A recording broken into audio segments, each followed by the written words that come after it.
Zane Ellis never thought his rock bottom would include a pair of borrowed dance shoes and a room full of women twice as graceful as him. "Dad, you look like a penguin," his 8-year-old daughter, Hope, whispered, trying not to laugh as she adjusted the collar of his shirt. "Thank you for the confidence boost," Zane muttered, staring at his reflection in the mirrored wall of the downtown community center's dance studio. He tugged at his wrinkled button-up and glanced around nervously. "You sure this is a good idea?" Hope's eyes sparkled. "You promised we'd do something together for my birthday, and I want us to learn the daddy-daughter dance for the recital. No take-backs." Zane sighed, pulling her into a quick hug. "You're ruthless." "Like Mom," she said, and his heart clenched. It had been 2 years since his wife passed. 2 years of juggling warehouse shifts, half-cooked dinners, and bedtime stories told through yawns. Hope never complained, not even once. So if she wanted to learn a dance for the school recital, he'd do it even if he had 2 left feet and a deep fear of tripping over them. The instructor hadn't shown up yet, and the room buzzed with unsure energy. A few parents chatted in corners, but most of them were couples. Zane felt the awkwardness soak into his skin. Then the door opened. She walked in like she didn't know the entire room tilted toward her. Elegant, confident, hair tied back effortlessly, she wore a simple black top and jeans, but somehow she made it look like Fashion Week. Her eyes scanned the room until they landed on Zane and Hope. "Hi, sorry for the delay," she said, her voice smooth, warm. "I'm filling in for the instructor today. Name's Elara." Zane felt something shift in his chest. Elara Dawson. He didn't know her last name yet, but he'd never forget her first. "All right, let's pair up," Elara said, clapping once. "We'll start with the basic steps. Dads, don't worry, I'll walk you through every part." As everyone shuffled into position, Elara made her way to Zane and Hope. "You two good?" she asked. Zane nodded. "We'll try not to knock anyone over." Elara laughed. "You're doing great already. Mind if I show you the steps with you? Then you can do it with Hope after." Zane hesitated. "You want to dance with me?" "Strictly instructional," she said with a playful look. Zane let her take his hands. Her touch was firm but gentle. She guided him through the slow step-step spin, her eyes locked on his, her tone calm and encouraging. "See, you're not hopeless," Elara said softly. Zane chuckled, high praise. "You'll have it down in no time," she said, pausing. "You're doing this for your daughter." He nodded. "She deserves more than I can give her right now. Work a lot, it matters to her." Elara's expression softened, and something flickered in her eyes' warmth, admiration maybe. That's already more than most kids get. Zane didn't know what to say to that, so he looked away, then back at her. "Thanks for helping," he said. "I was half expecting to embarrass myself the whole time." "You still might," Elara teased, then winked, "but at least you'll have fun doing it." Hope tugged at his sleeve. "Dad, it's our turn." Elara stepped aside, smiling as Zane twirled his daughter badly, but with heart. The room filled with laughter and music, but his focus narrowed in on the way Elara watched them. Not with pity, not with judgment. With something else. After class, as parents packed up and kids pulled on jackets, Zane helped Hope gather her things. "Dad," she whispered, glancing toward Elara. "She's really pretty." Zane raised an eyebrow. "You think?"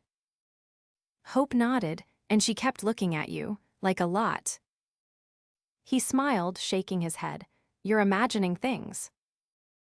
But when he looked up, Elara was walking over. "Hey," she said, "you both did great today." "Thanks again," Zane said. "Seriously, would have tripped into a wall without your help." Elara laughed.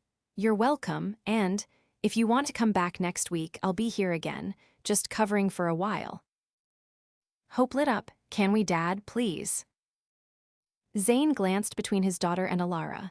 Yes, sure, we'll be back. As they left the studio and stepped into the cool evening air, Hope skipped ahead, humming the song they danced to. Zane's phone buzzed another missed call from his boss. He ignored it. For the first time in a long time, he felt lighter. And he couldn't stop thinking about Elara. Across the studio, Elara watched them leave through the window, her heart thudding harder than it should. She hadn't planned on teaching tonight. Her assistant had begged her to cover as a favor. Billionaires didn't usually step into community centers without a security detail, but she hadn't wanted to tell anyone who she was. And then she saw Zane. Rough around the edges, tired eyes, hands that had clearly seen hard work. But the way he held his daughter, the gentleness, the focus, it had unraveled something in her. He didn't know who she was. He didn't know she could buy the entire building if she wanted to. But he made her feel seen. And for the first time in years, Elara Dawson, one of the youngest billionaires in Manhattan, felt something she hadn't felt in a long time. Hope. She smiled to herself and whispered, "See you next week, Zane." Zane tightened the laces on Hope's sneakers as she sat on the bench beside him, kicking her legs with barely contained energy. The second lesson was already underway inside the studio, music filtering faintly through the closed door. He was running late again. The delivery truck at work had arrived behind schedule, and he'd barely made it across town in time. Still, Hope hadn't complained, just tapped his shoulder and said, "We're fashionably late." He stood brushing dust off his jeans. "Ready." Hope gave a dramatic nod and leapt up, grabbing his hand. "Let's show them what we've got." They entered the room quietly, slipping into the back as the other pairs practiced a new spin. Elara was moving between groups, offering tips, her tone calm but energized. She noticed them instantly. "Glad you made it," she said as she approached. "We're working on the promenade turn today, a little trickier, but you can handle it." Zane exhaled, "Define trickier." Hope tugged him forward. "He means, can you break it down in slow motion?" Elara laughed gently. "I've got you." She demonstrated with another dad, then turned back to Zane and Hope. "Give it a try. Don't overthink it, just guide her like you're walking through a park." Zane tried, he really did. But on the third attempt, he stepped on Hope's foot, stumbled, and nearly lost his balance. "I'm good," Hope said quickly, brushing off his concern. "We'll get it." Elara studied him for a moment. "You tense up right before the turn. Try letting her movement lead the pivot, not your arm." He adjusted. It wasn't perfect, but Hope twirled without incident and he didn't trip. Small victories. As the lesson continued, Elara kept her distance, helping others, but Zane caught her watching them more than once. Not with amusement, with something else, a quiet focus, like she was memorizing them. When the class ended and parents began collecting things, Elara approached again, this time holding 2 water bottles. "You looked less terrified this time," she teased lightly, handing him one. "I've accepted my fate," Zane said, taking it. "Public humiliation is character building." Elara leaned against the wall beside him. "You're doing more than just showing up. That matters." Zane glanced at Hope, who was helping another girl zip up her backpack. "She deserves something good. Can't give her everything, but I can give her this." Elara's tone shifted. "That's not nothing. Most people don't try." He looked at her, brow furrowed. "Why are you really doing this? You don't seem like someone who spends evenings teaching people how not to fall over their own feet." She hesitated, then shrugged. "Let's just say, I needed a change of pace. This place feels different, real." He waited for more, but she didn't offer it. Outside, the streetlights flickered on as they stepped into the cool air. Hope immediately began hopping between sidewalk cracks, humming a song from class. Zane glanced sideways at Elara as she walked beside him. "Want a ride somewhere?" he asked, or do you transform back into a mystery at the corner? Her smile was small but real. I'm parked around the block, but thanks. You always this vague? He asked, only half joking. Only with people who ask too many questions, she replied. Hope ran ahead to the car, dragging her backpack behind her. You're good with her, Elara said quietly. Zane looked over. She keeps me going. That's not the same as being good. It is, Elara said, then added, she's lucky to have you. He didn't know how to respond to that. No one had said anything like it in a long time, maybe ever. As he opened the car door, Hope called out, Bye, Miss Elara, see you next week. Elara crouched slightly, tucking a strand of hair behind her ear. Wouldn't miss it. Zane watched her walk away, her heels clicking softly on the pavement. She moved with the kind of ease that didn't come from pretending. He slid into the driver's seat, started the engine, and pulled away. Dad, Hope asked after a minute. Yeah. Do you think she's a fairy godmother or something? He laughed. What makes you say that? She shows up out of nowhere, helps us, and disappears like magic. Maybe she's here to help us win the recital. Zane glanced at her in the rearview mirror. You've been watching too many movies. Or maybe not enough, she said, grinning. Later that night, while Hope slept, Zane sat at the tiny kitchen table, sorting through overdue bills with a pencil and a calculator. The numbers didn't lie, and they didn't leave much room for extras. He glanced at the dance flyer tucked under the magnet on the fridge. The recital was 4 weeks away. He could make it work, somehow. Across the city, Elara stepped into the penthouse suite of her hotel, handing her coat to the housekeeper at the door. Anything urgent? She asked her assistant, who stood waiting in the living room. Just a reminder, you're expected at the gala next Saturday, and the board rescheduled the quarterly call for tomorrow morning.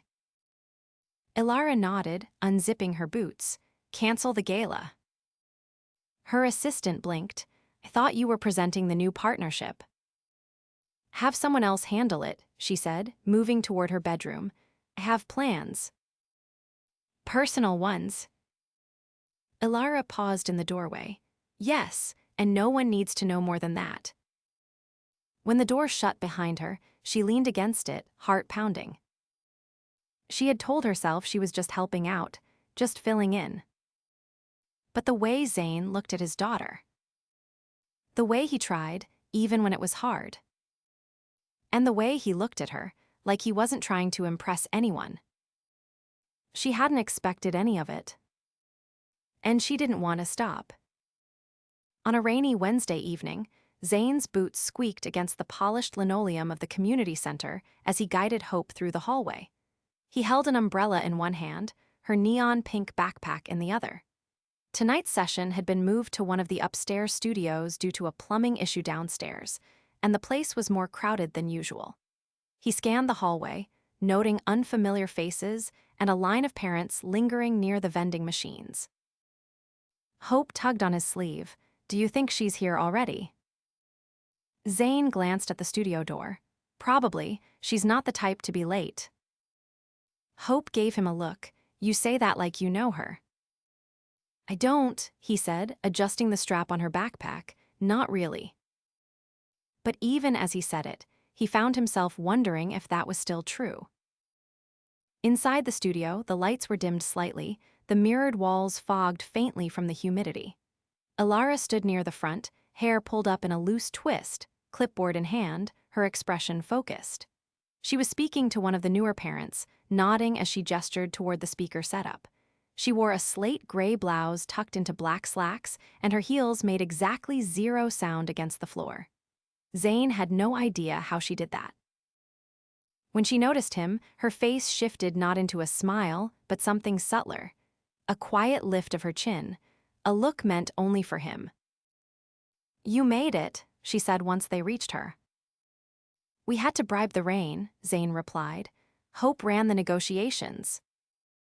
Hope beamed. We brought cookies for later. Elara raised an eyebrow at Zane. You bake. I buy strategically. Still counts, she said, then turned to Hope. I'll hold you to that. As the class began, Elara introduced a new part of the choreography, more intricate footwork, with a brief lift sequence. Half the dads looked ready to revolt. Zane leaned toward her. Is this the part where you lose us all to knee injuries? Statistically, 2 of you might survive, she said. He laughed under his breath. Guess I better be one of them.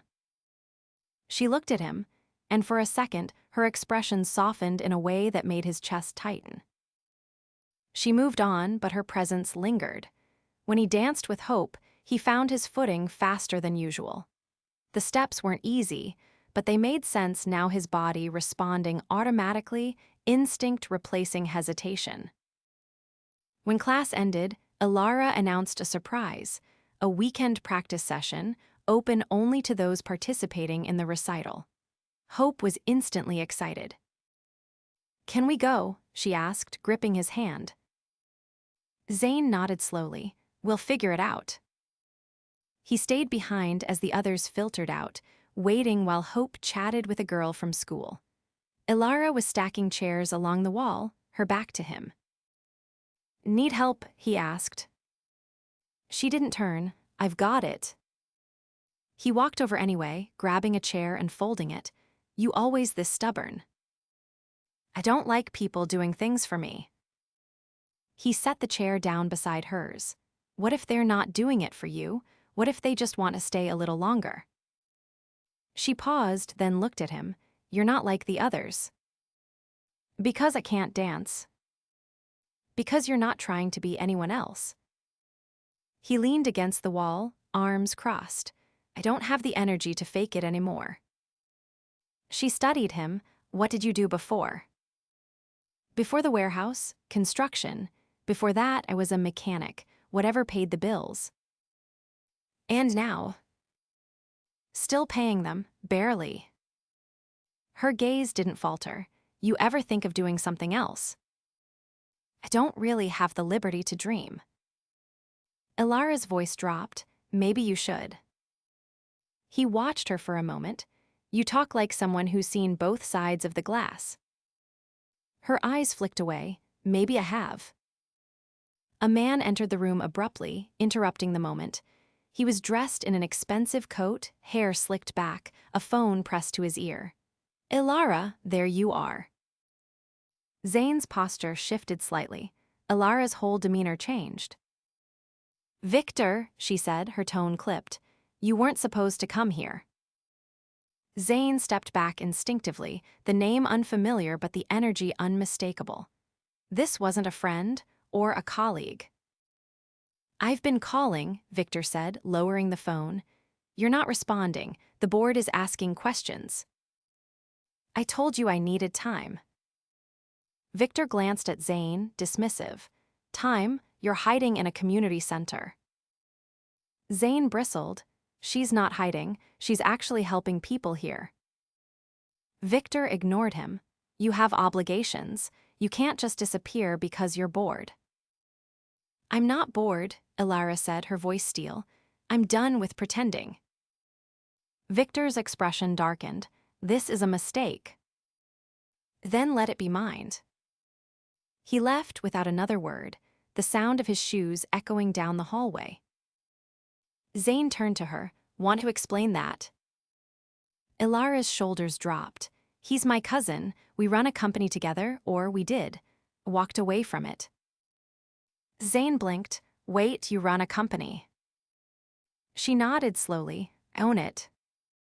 He stared at her, the pieces clicking together all too fast. The way she moved, the way she spoke, the way Victor had looked at her like she was royalty acting like a commoner.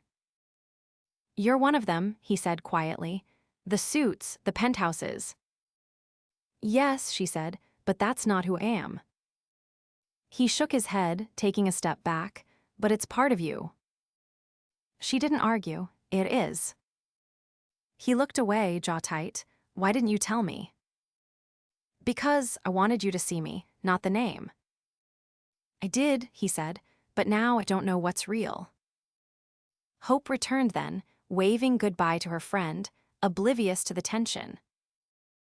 Dad, are you okay? Zane forced a smile.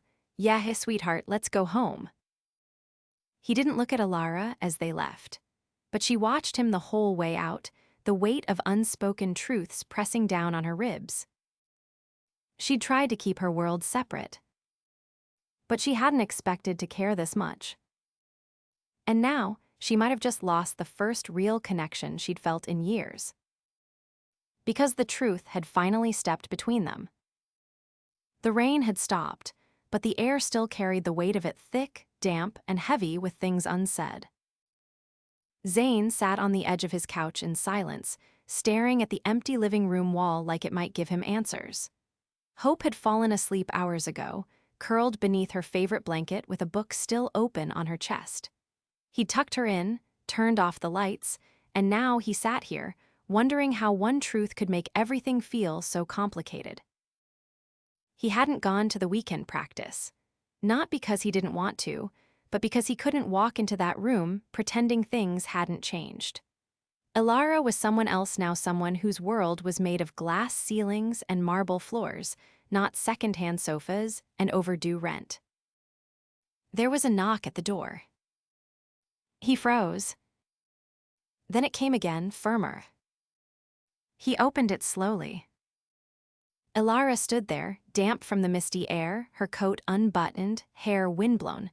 She looked nothing like the poised woman who'd danced across the studio floor. She looked real, raw. I didn't know if you'd be home, she said. Hope's asleep. I figured. He stepped aside, and she entered without hesitation. She didn't look around or comment on the worn carpet or the cracked baseboards. She just stood in the middle of the living room, arms loose at her sides. You didn't come to the studio, she said. Wasn't sure if I should. He crossed his arms. You lied. I withheld, she corrected. There's a difference. You told me you were just helping out, that you needed a change of pace. I did, she took a step closer, and I meant it. You left out that you're sitting on more money than the state of New Jersey. Because that part doesn't matter to me anymore. He let out a huff of disbelief. Easy to say when you've never had to choose between groceries or gas. She didn't flinch. You're right, I haven't, but I've had my own version of hard. He didn't answer. I didn't come here to defend my bank account, she added. I came here because I can't stop thinking about you, and Hope, and how I feel when I'm with you too. It's the first time in years I've felt like I'm not pretending. He looked away. You're not the only one who's scared. Elara stepped closer. Then let's be scared together. He didn't speak, but his silence wasn't rejection. It was hesitation. Fear wrapped in longing. She took a breath. I'm not asking you to change your life. I'm asking you to let me be a part of it. He looked at her then, really looked. Not at the money or the name or the lies, but at her, the woman who had chosen a small studio over a gala, who had shown up without expectations, who had danced with him like it meant something. I don't know how to fit into your world, he said finally. She smiled, soft and sure. Then let's build a new one that fits us both. Hope's voice drifted from the hallway. Dad. Zane turned, startled. You okay, sweetheart? She stepped into the room, rubbing her eyes. Heard voices.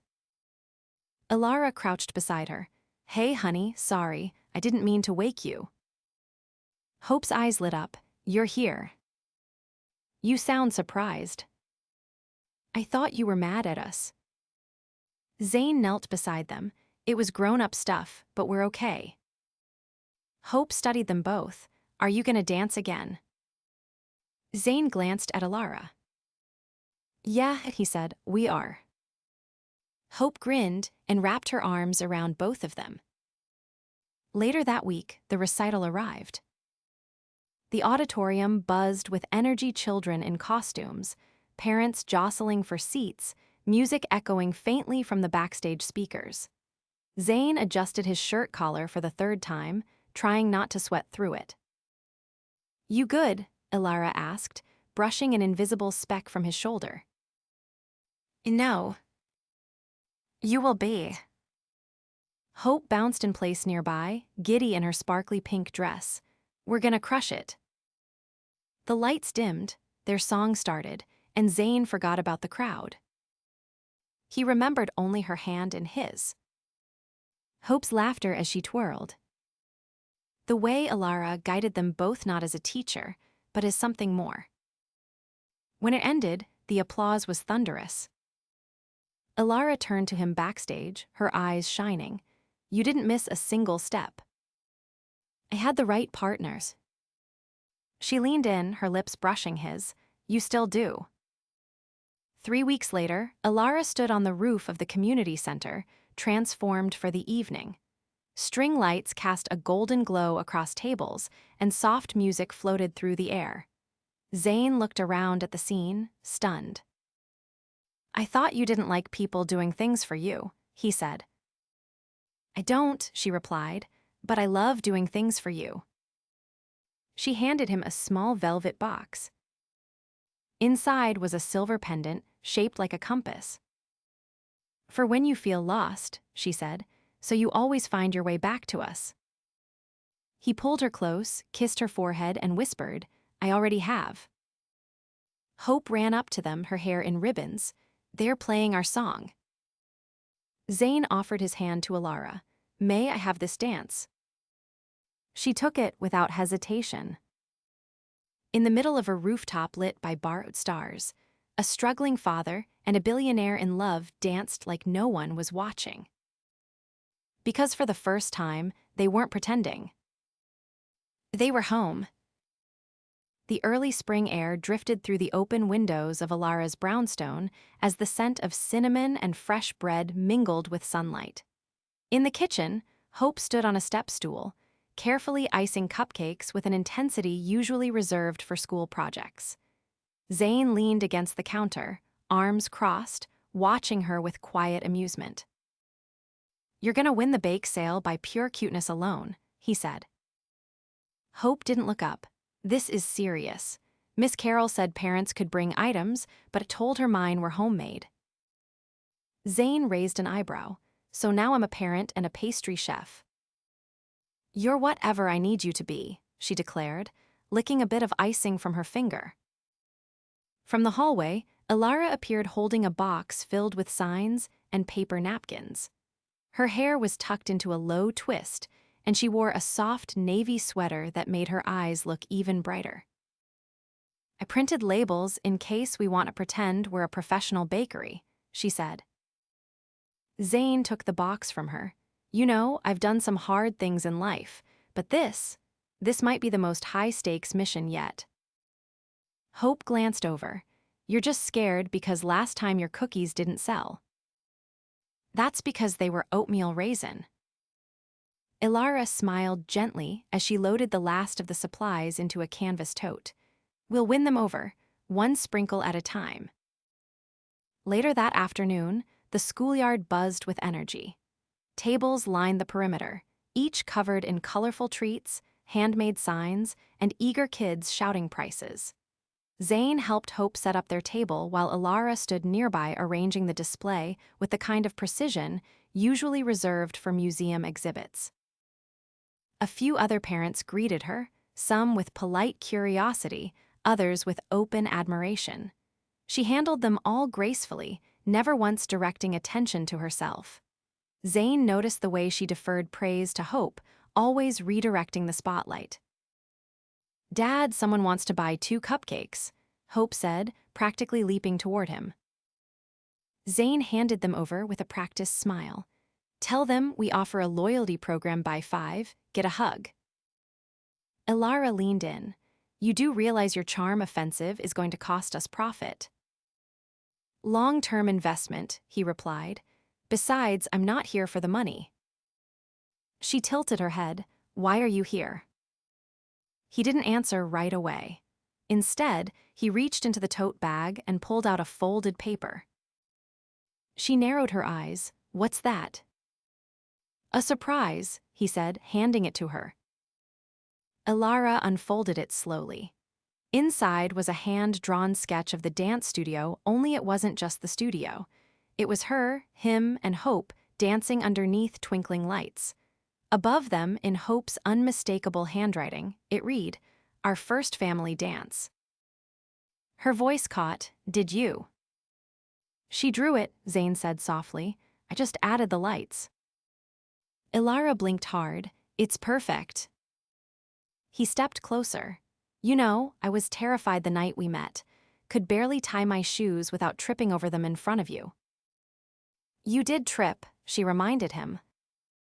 He laughed, "But I've never been more grateful for a clumsy moment." The wind lifted her hair slightly as she looked up at him. "You made this real, all of it." "It was always real," he said. "I just needed to believe someone like you could want someone like me." She reached for his hand, threading her fingers through his. "I never wanted anyone else." That night, after the sale and the cleanup and the high of watching Hope proudly count their earnings, the three of them returned home. Hope fell asleep on the couch mid-sentence, a frosting stain on her cheek and a ribbon still in her hair. Zane carried her upstairs and tucked her into the guest room. The room that had slowly transformed into hers complete, with fairy lights strung across the ceiling and a shelf full of dance trophies and library books. Back downstairs, Elara stood by the fireplace, holding a small velvet box. "I wasn't going to do this tonight," she said. Zane's heart skipped. "Do what?" She opened the box, revealing a silver ring with a dark blue stone nestled in the center. "It belonged to my mother. She wore it every day until she passed." He swallowed. "Elara, I know we didn't get here the traditional way, but I don't want traditional. I want this, you, Hope, the life we're building." He stepped forward, voice low. "Are you asking me?" "Only if you'll say yes." He didn't need to think. He didn't need a speech. He just pulled her to him and kissed her like the answer had always been yes. The following summer, they stood beneath a canopy of wildflowers in a sunlit garden, surrounded by a few close friends, neighbors, and Hope, who served as both flower girl and officiant with a very serious expression. Elara wore a dress the color of champagne, her hair pinned with tiny pearls. Zane wore a navy suit borrowed, slightly wrinkled but worn with pride. As they exchanged vows, there were no grand declarations, no promises of perfection. Only words rooted in honesty, laughter, and a shared understanding of all they had endured. After the ceremony, Hope squeezed between them and threw her arms around their waists. "Do get to keep both of you forever now." Zane kissed the top of her head. "You always did." That evening, they danced barefoot beneath hanging lanterns strung across the backyard. Neighbors clapped. Children chased fireflies, and Elara laughed against Zane's chest as he twirled her slowly, clumsily, but with all the confidence in the world. She whispered, "Even now you're still off beat." He kissed her temple, "But I finally found my rhythm." She closed her eyes, savoring the moment. "So did I." And as the music swelled and the stars blinked above them, Elara, Zane, and Hope danced not just as partners, but as a family, held together not by perfection, but by love earned, chosen, and forever returned.